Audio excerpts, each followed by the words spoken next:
Dalam episode ini, kami akan membahas tentang perjalanan kita sebelum jadi orang tua.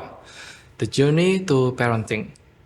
Proses parenting dimulai bukan pada masa kehamilan atau bahkan saat anak sudah lahir.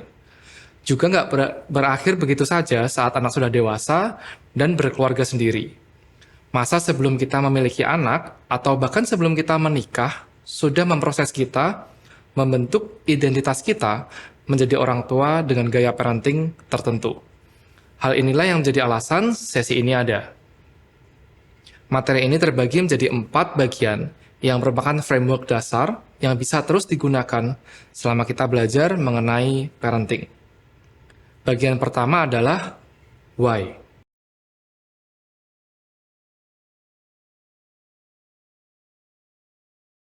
Banyak parents melakukan parenting tanpa ekspektasi dan knowledge yang benar, sehingga hanya sekedar jalan on survival mode, asal anaknya tumbuh, sudah oke.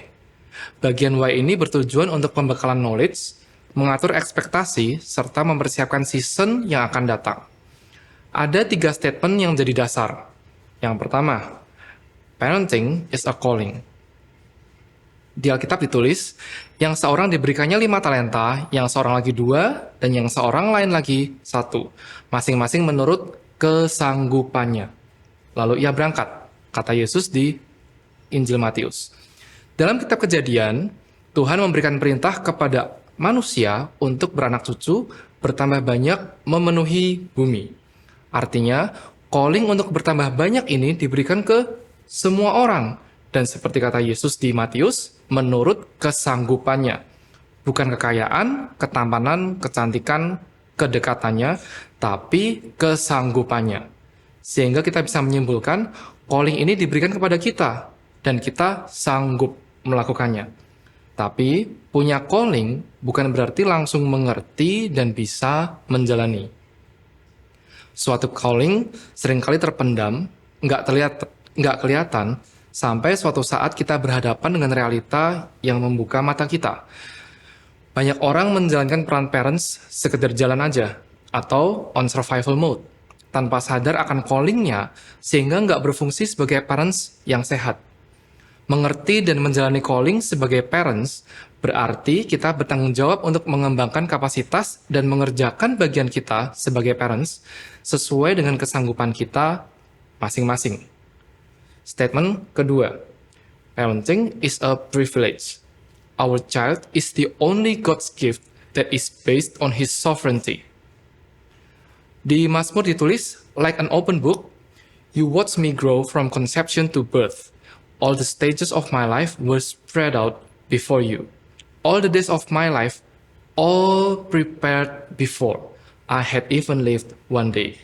Ayat lainnya, don't you see that children are God's best gift, the fruit of the womb, His generous legacy?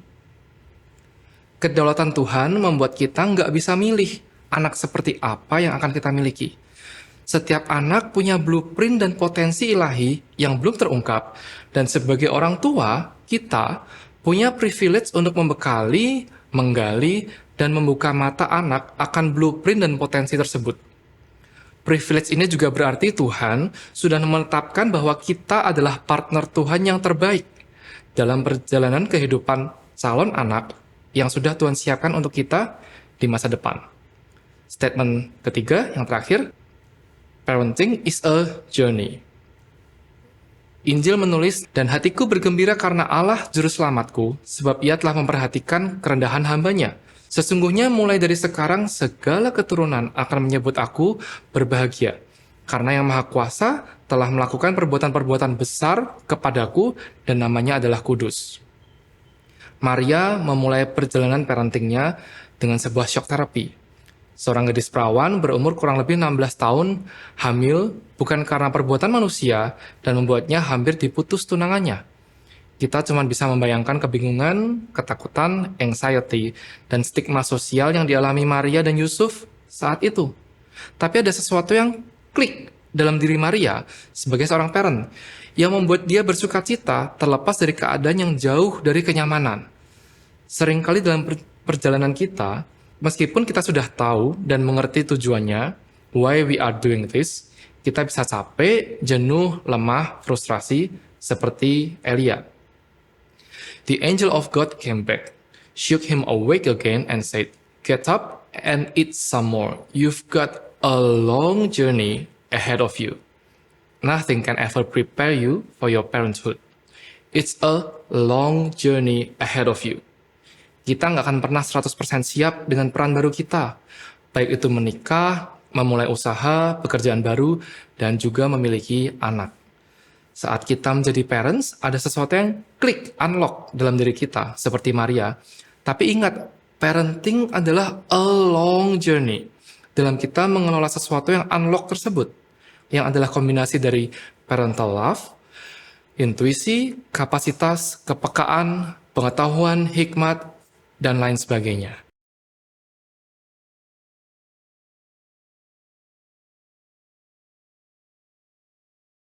Bagian kedua yang perlu kita miliki saat ada di journey ini adalah orang-orang yang dapat mensupport kita secara spiritual dan mental. Don't travel alone. Don't isolate yourself. Find others who share your values. Determine what you want to look like in this season.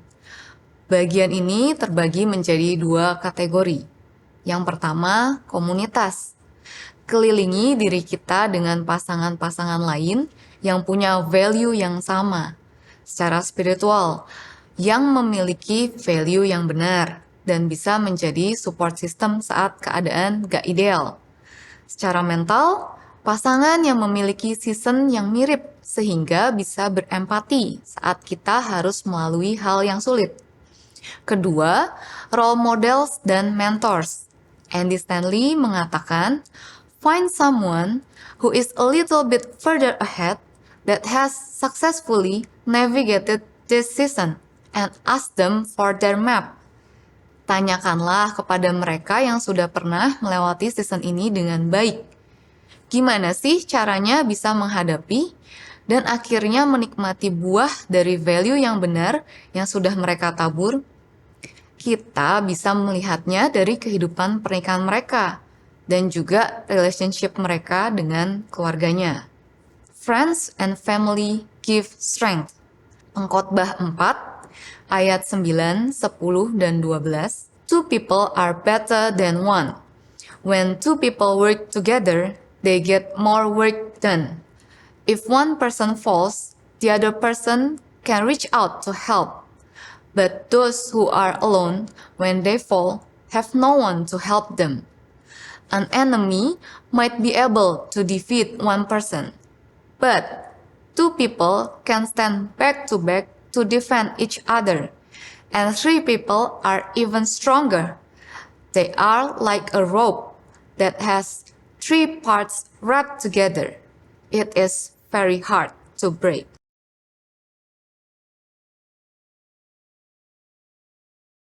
Sebenarnya, ada banyak hal yang perlu kita persiapkan sebelum kita menjalani peran sebagai parents. Dalam episode ini, kami akan membahas satu hal terlebih dahulu, value. Sejak kita menikah dengan pasangan, ada banyak hal baru yang muncul, yang sebenarnya bersumber dari budaya bawaan dari keluarga masing-masing. Contohnya, jangan mandi di malam hari, nanti bisa sakit. Atau jangan keramas sampai 40 hari setelah melahirkan. Atau bayi harus dibedong supaya kakinya bisa lurus. Apakah itu budaya bawaan dari keluarga atau suatu kebenaran? Alkitab mengatakan, dengan selalu mengingatkan hal-hal itu kepada saudara-saudara kita, engkau akan menjadi seorang pelayan Kristus Yesus yang baik, terdidik dalam soal-soal pokok iman kita, dan dalam ajaran sehat yang telah kau ikuti selama ini. Tetapi, jauhilah tahayul dan dongeng nenek-nenek tua, latihlah dirimu beribadah. Satu ayat lagi. So, here is what I want you to do. God helping you. Take your everyday, ordinary life. Your sleeping, eating, going to work, walking around life, and place it before God as an offering. Embracing what God does for you is the best thing you can do for Him. Don't become so well adjusted to your culture that you fit into it without even thinking. Instead, fix your attention on God. You will be changed from the inside out. Readily recognize what He wants from you and quickly respond to it. Unlike the culture around you always dragging you down to its level of immaturity, God brings the best out of you, develops well-formed maturity in you. Jadi, biasakan yang benar, bukan benarkan yang biasa. Banyak budaya bawaan yang tanpa sadar kita anggap sebagai sebuah kebenaran mutlak, sehingga akhirnya menimbulkan argumen dalam pernikahan. Hal itu kalau nggak dibahas terlebih dahulu dan disepakati bersama, akhirnya bisa jadi lebih intens kalau sudah melibatkan anak.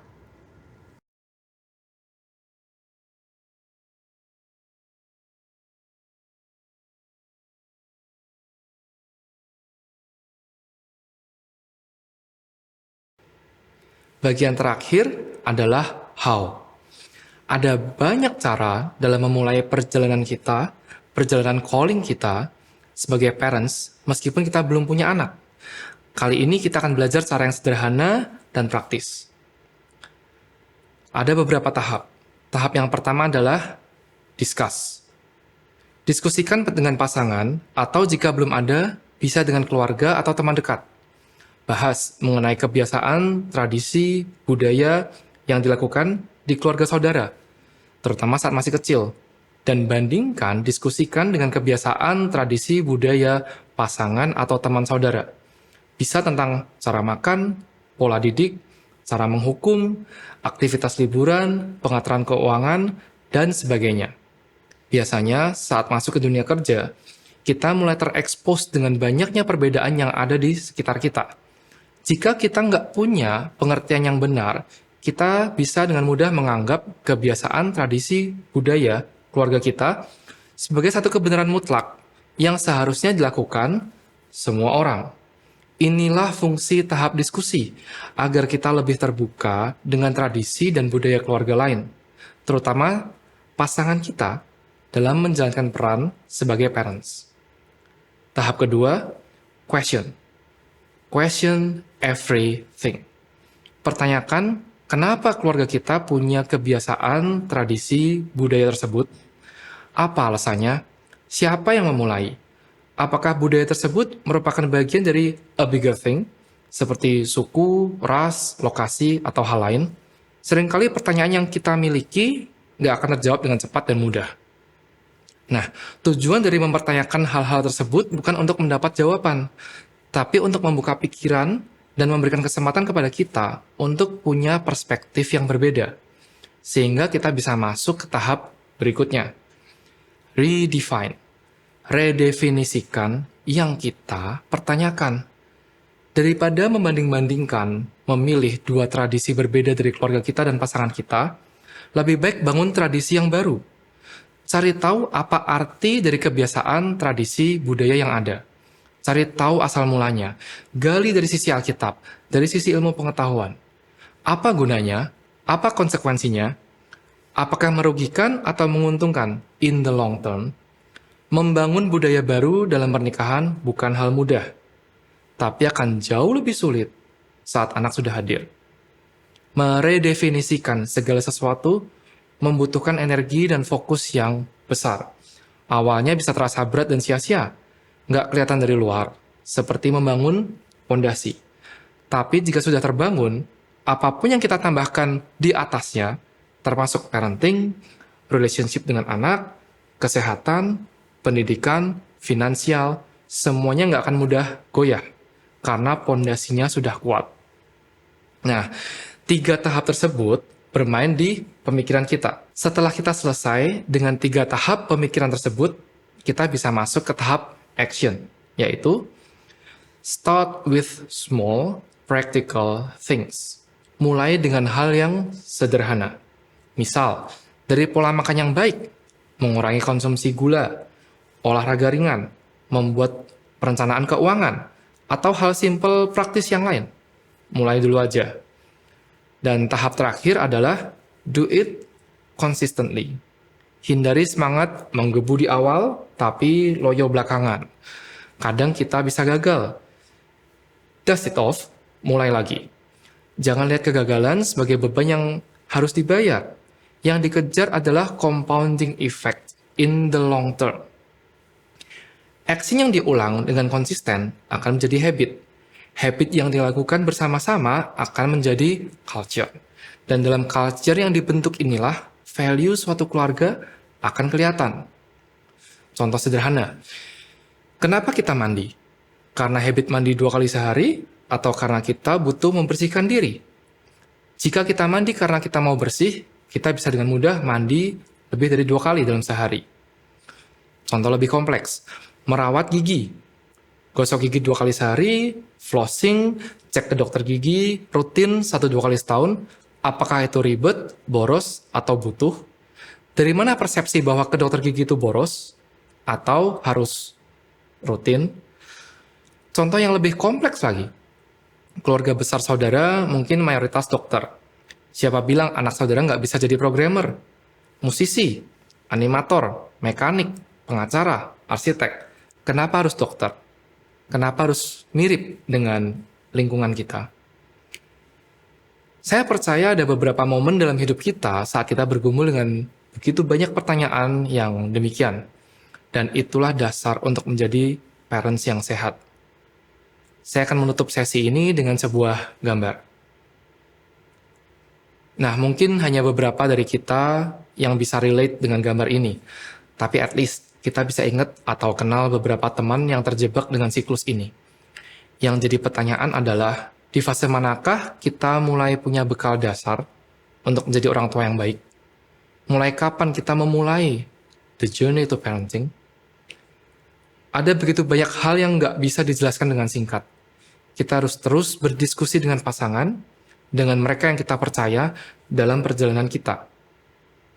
And that continuous discussion and the actions that follow, the habits that compounded, and the culture that built up to give our future children a healthy life and a better future, that is the journey to parenting. Kami berharap saudara belajar sesuatu hari ini, and see you next time.